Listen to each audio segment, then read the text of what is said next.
My name is Marty Solomon, and I'm the president of Impact Campus Ministries and the creator and executive producer of the BEMA Podcast. Today's verse of the day comes as part of a larger series on the Beatitudes, and the verse is Matthew 5, verse 5, which reads like this: "Blessed are the meek, for they will inherit the earth." Now, this list of Beatitudes that Jesus gives us is really an interesting case study in how God sees and measures the world according to his metrics and a kingdom economy. The world's kind of upside down. It's backwards from what we would expect. And meekness is actually a great way to experience that and understand it. What does the word meek mean? That's not a word that you and I tend to use every day.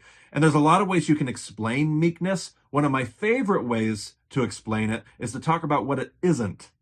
And meekness is not power. Meekness is, I don't know if it's the opposite of power, but it's definitely somebody lacking power, lacking influence, lacking privilege. It's somebody on the underbelly. And so when you look at this, it says that blessed are the meek, for they will inherit the earth. Well, frankly, that's not how the world tells us it's supposed to work.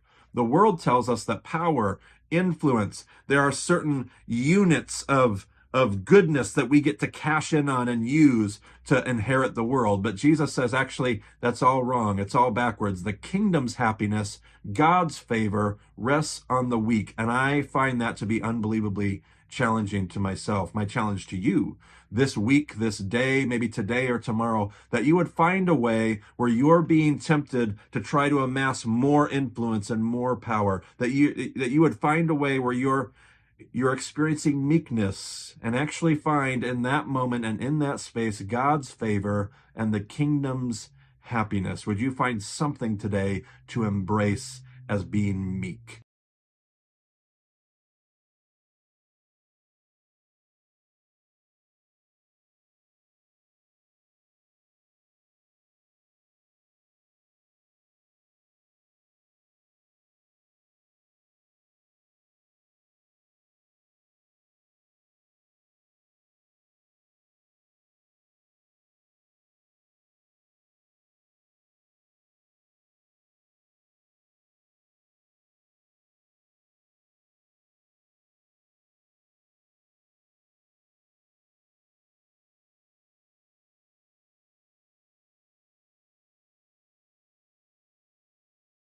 So we're going to find something more in tomorrow's verse of the day. It's going to be the next verse, Matthew 5, verse 6. Come and join us then.